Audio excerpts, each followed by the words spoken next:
Hey everybody, listen up. I got mega huge news. Meat Eater Live is heading back out on the road. That's right. Join me and the crew. Clay Newcomb, Cal, Yanni, Spencer's going to be there. Phil the Engineer's going to be there. Meat Eater Live, headed back out. Now, when you get every ticket, okay, every ticket you buy, you get a signed copy of our new Meat Eater Outdoor Cookbook. This tour is celebrating the release of the book. Buy a ticket, get a signed copy, Meat Eater Outdoor Cookbook, wild game recipes for the grill, smoker, camp stove, and campfire, which I'll point out is a $38 value. Here's where we're going to go. April 23rd, the Mesa Arts Center in Mesa, Arizona. April 24, the Balboa Theater in San Diego. April 25, the Grove in Anaheim, California. April 27, the Crest Theater in Sacramento. April 29, the Union in Salt Lake City. April 30, the Egyptian in Boise. May 1, the Wilma Theater in Missoula. May 2, the Bing Crosby Theater in Spokane, Washington. May 4, Revolution Hall in Portland, Oregon. And May 5, the last day of the tour, Pantages Theater in Tacoma, Washington. For tickets and more information, visit the events page at themeateater.com. Hope to see you at the show. Welcome to the Wired to Hunt Foundations podcast, your guide to the fundamentals of better deer hunting. Presented by First Light, creating proven, versatile hunting apparel for the stand, saddle, or blind. First Light. Go farther, stay longer. And now, your host, Tony Peterson. Hey everyone, welcome to the Wired to Hunt Foundations podcast. I'm your host, Tony Peterson. And today's episode is about how complex game management really is and why it matters to you on probably some levels you might not even realize.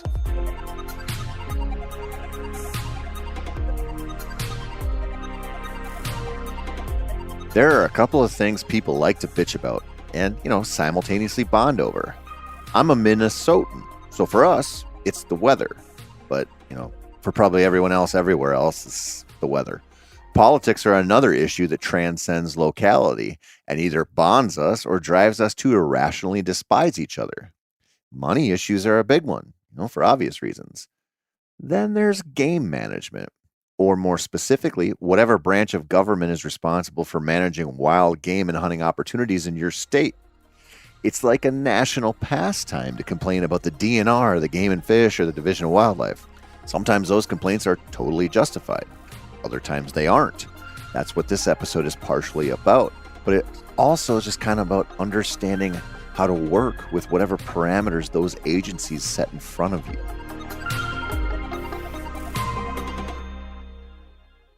There is a lake located about an hour and some change north of me that is called Mille Lacs. It's pretty well known. You might have even heard of it yourself.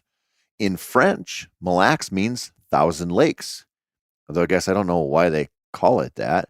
I also know that one of my wife's older relatives calls French people cheese-eating surrender monkeys, which is pretty offensive, but also speaks to opinions he seemed to develop as a young man in the military.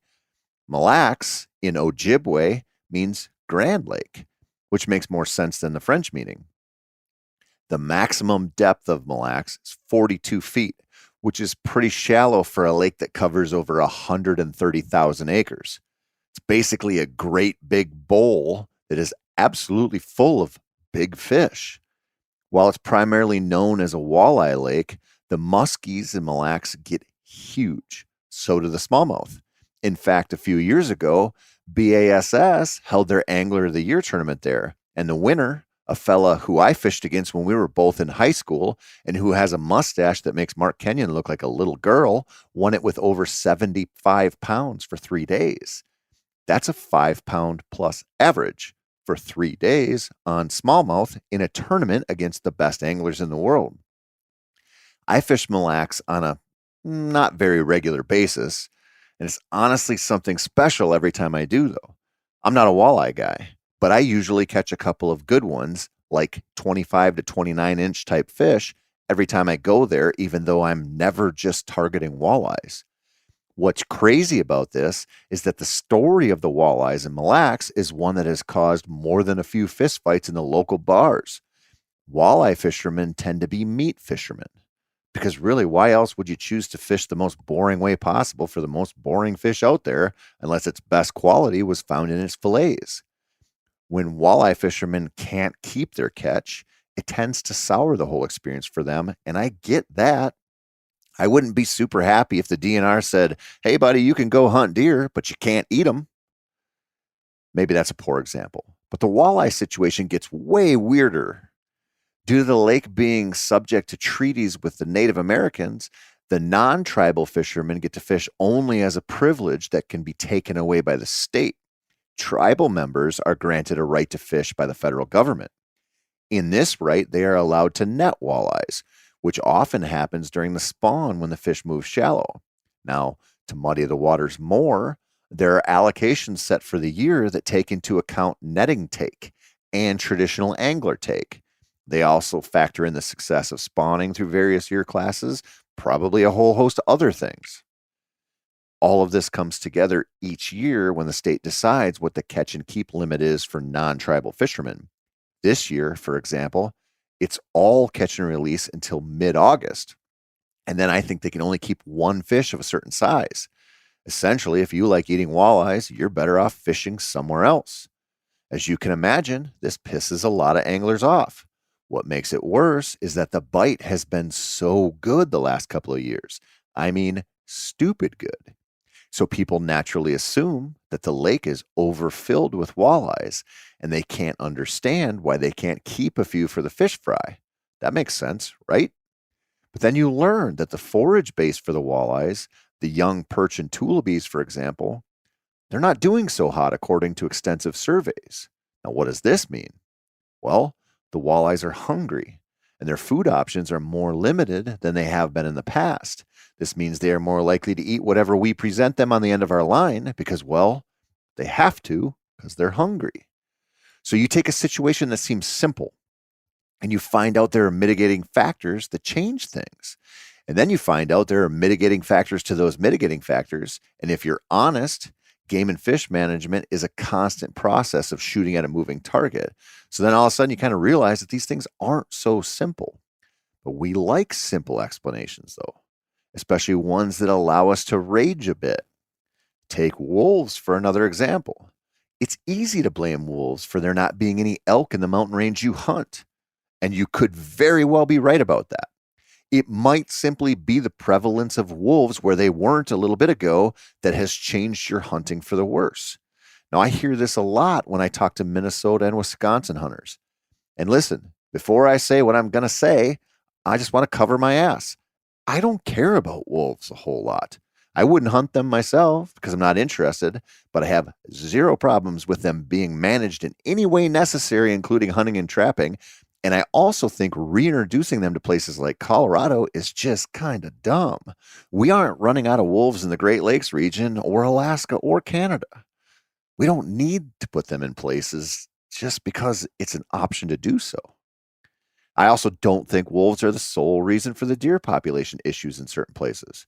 For example, where I hunt in Wisconsin, the easiest way to bond with the locals, besides drinking beer for breakfast and discussing the finer points of the Green Bay Packers offense, is to talk about how the wolves killed all the deer. Never mind the bad winter we had last year that was just not easy on the animals. And yes, I realize that bad winters allow the wolves to do their thing really efficiently, but I also know that bad winters there without the wolves would still kill a lot of the deer.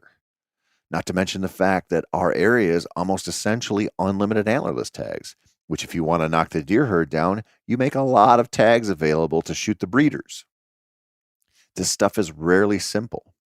It often sucks. It's also often not really what we think. It's easy to believe the Game and Fish Department wants all the deer dead if you disagree with their management decisions. But you'd also have to acknowledge that they are cutting their own throat revenue-wise, which doesn't make much sense. It's also true that we, as hunters, view this whole thing through the lens of wanting lots of animals on the landscape so we can have a good time in the woods. We forget sometimes that we aren't the only stakeholders that game managers need to consider in their decisions. I got a dose of this last year when my daughter and I drew Wisconsin bear tags. After spending a lot of time and money setting bear bait sites up and keeping them refreshed, a neighboring farmer complained about crop damage, and the DNR sent someone out to trap. They took 14 bears there the first week, which was the week before the opener, and they kept trapping through much of the season. To say that pissed me off would be like saying Steve and Clay have a small, totally normal bromance going on. It wouldn't even cover 1% of the truth.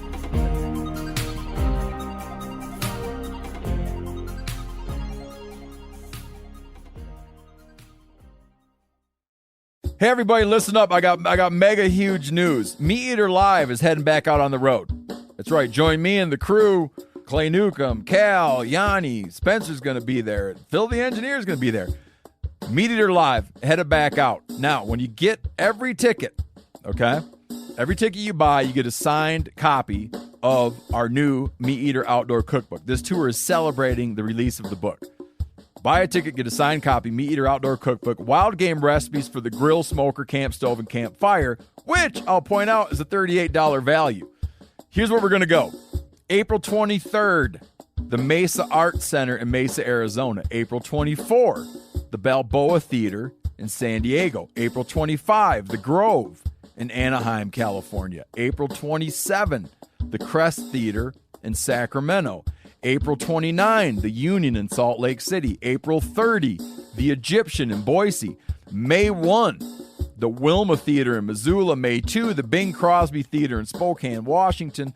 May 4, Revolution Hall in Portland, Oregon. And May 5, the last day of the tour, Pantages Theater in Tacoma, Washington. For tickets and more information, visit the events page at themeateater.com. Hope to see you at the show. My daughter and I, we played the points game. We put in our time and effort to set up for a hunt, and then the DNR decided a different stakeholder was more important than us, and we literally had all of our legal bears trapped out and moved 25 miles away. Too bad, so sad. That was their strategy to deal with bears knocking down corn stalks, and because of it, my daughter's hunt turned to total shit. That happens. It's part of the game. There are a lot of management decisions made every year that will benefit one party and enrage another. That's not likely to change. And while we should be involved in any way we can, to fight for what we think is right, it's also the truth that we just have to deal with those decisions as they come our way. The thing about this stuff is that most of it is totally out of your control. But what is in your control is being informed on not only the decisions being made, but why they are being made. Then deal with them how you have to in order to get the most out of your time afield.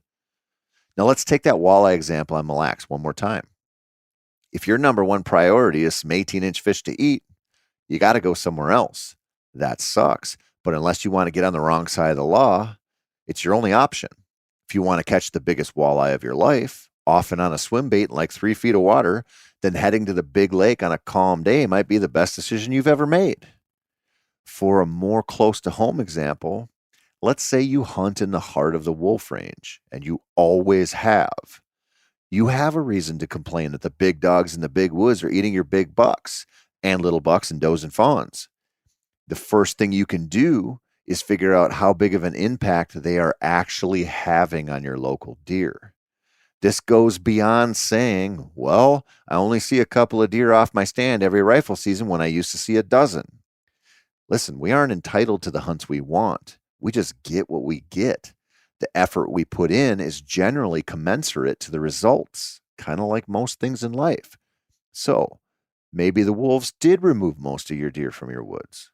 But go out, figure that out first. Figure it out now by scouting. Don't wait until gun season to go to your ladder stand that's been up since 2008 and let Mother Nature confirm your suspicions. Figure it out now. Maybe you'll realize there are some other factors at play.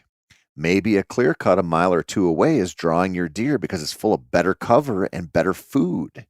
Maybe the high ridge you like to sit on is kind of a game desert, but the swamp below you, that's where it's at. Before declaring all of the deer are gone, it's best to do a little detective work. That's all I'm saying. And then, what if you're right? What if the DNR did import hybrid wolves that are 3 times the size of a regular wolf and, can kill multiple deer in one night without breathing hard, and whole packs of them were dropped off right by your hunting camp in the middle of the night by covert agents in black helicopters? Then it's time to change. You can't go back in time and keep those wolves out. You can only figure out what you're working with now and then react accordingly. Maybe 10 miles down the road is a zone on public land that the wolves just don't use much. And sure, it's not the hunt where you walk out the back door of the shack and take the ATV 200 yards down the trail to a familiar spot, but it'll get you closer to a different, better hunt. Maybe the game managers for your state or your unit decide that the deer are too thick and they issue a ton of tags, a move you wholeheartedly disagree with because you're not seeing the numbers you used to see. They might be right, or you might be right, or you both might be kind of right or both kind of wrong. On your 100 acres, maybe the deer just aren't there as much because you hunt the piss out of it and the deer have better places to go where they get bothered less. You experience fewer deer sightings and assume it's the DNR's fault. And worse, they're telling you to shoot more. But the zone or unit or county or region they are managing is a lot bigger than your 100 acres. And maybe you're just in a poor area. They don't manage to the property because that would be a lost cause and totally impossible. So it's kind of just up to you to manage for your land and understand that even if they say you can shoot 50 does a year and not dent the herd, you know better for your little corner of the world. So you don't. And over time, your level of deer starts to get a bit closer to what they say is out there. This stuff is muddy, my friends. And while we often assign malicious intent to people who hold different opinions than us, malice in game management is probably extremely rare. It's probably extremely rare in ballot box game management too, where the general public votes on something, although I'm positive there's a different level of vindictiveness that creeps into that world, especially when it involves cute animals or predators. That's another story. And it's a stark reality for hunters living in certain states like Colorado that probably won't end well for us over time. Game management plays into our lives in a lot of ways.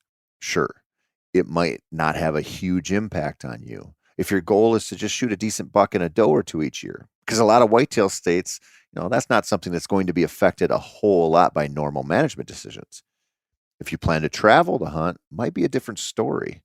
It's often the case where we take many of our preconceived notions with us from our home hunting situation and try to apply them to over-the-road hunts, which tends to not work out very well, or at least sometimes it doesn't. You can see this with Western critters fairly easily. Like, say you loved antelope hunt, you want to go to Wyoming. Forget the points issue in the waiting game to draw a tag for a second, and just consider that Wyoming is generally known for having a pile of antelope. You think, well, I'll always be able to hunt speed goats there. Then a wild winter hits, and suddenly the population is 50% of what it was in great swaths of the state, where they had tons of antelope just a few months prior. Guess who isn't going to be able to easily get a tag there for a few years or maybe longer? In that case, the priority will be to coddle the herd to get it to rebound and to offer the locals the better part of the tags first. There, a prudent management decision that is largely or entirely for the resource is keeping you out and could be viewed as a big negative. But it's not so simple. None of this stuff is simple, but it does impact our hunting decisions. So I guess my takeaway from all this is just, pay attention not only to the decisions that game managers make that affect your hunts, but also to try to learn why those decisions are being made. It's not always the case, but it is often the case that decisions made that we disagree with the most are the ones that are made to help the resource. They aren't nefarious. They are just one of the few options game agencies have to try to keep the deer herd or the elk or the walleyes or whatever at a sustainable level. And the more you learn about this stuff, the easier it is to stomach things when there is a change for the worse in the management plan. It's not all negative, though, because when big decisions are made and you feel like they weren't made to your wishes, you have the option to figure something else out. It's kind of like getting laid off from your job. Sometimes that's a truly horrible situation that, can really alter the course of your life for the worse. And that really, really sucks. But sometimes it forces us to reinvent ourselves or seek out a situation where we won't suddenly be on the chopping block. And that can be a very good thing. That's growth. even if the catalyst for it is a really shitty event.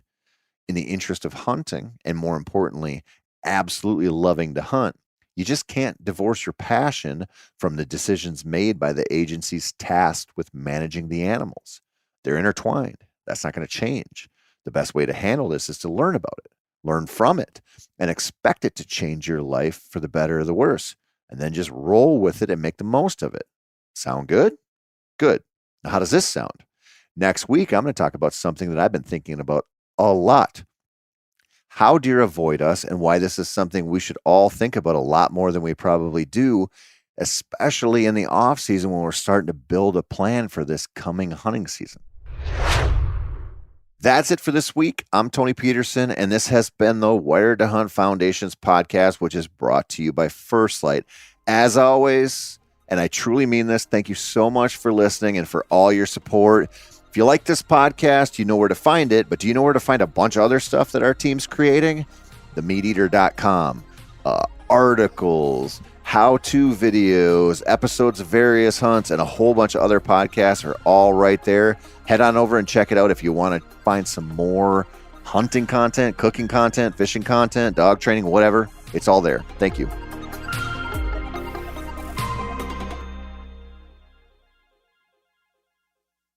Hey everybody, listen up. I got mega huge news. Meat Eater Live is heading back out on the road. That's right. Join me and the crew. Clay Newcomb, Cal, Yanni, Spencer's going to be there. Phil the engineer's going to be there. Meat Eater Live headed back out. Now, when you get every ticket, okay? Every ticket you buy, you get a signed copy of our new Meat Eater Outdoor Cookbook. This tour is celebrating the release of the book.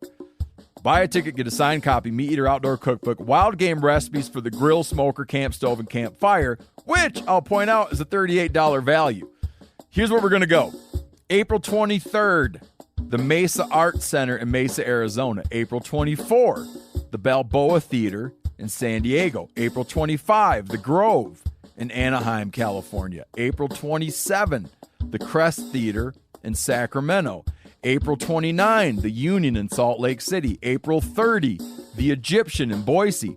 May 1, the Wilma Theater in Missoula. May 2, the Bing Crosby Theater in Spokane, Washington. May 4, Revolution Hall in Portland, Oregon. And May 5, the last day of the tour, Pantages Theater in Tacoma, Washington. For tickets and more information, visit the events page at themeateater.com. Hope to see you at the show.